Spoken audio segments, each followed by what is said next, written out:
In this video, I will explain how to download Amazon product video in a few simple steps.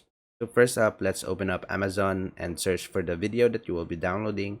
So for me, this is my example video that I will be downloading.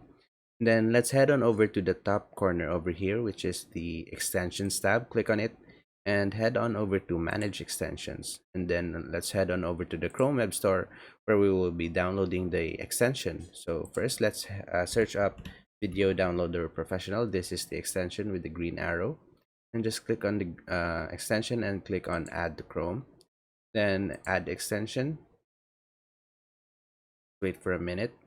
Then it has been added to Chrome. So let's head on over to Amazon again to check if we can download the video. First, let's refresh this page.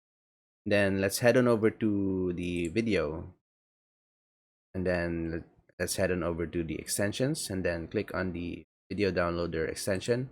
Then you will see the video files over here.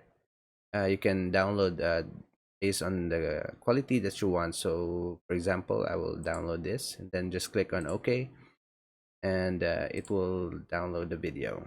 That's about it. Drop a comment below to let me know if this was helpful or if you need any more assistance. Your feedback is super important to me. Also, if you enjoyed this video, please give it a thumbs up and hit that follow button. Your support really helps in reaching more people who could benefit from this video.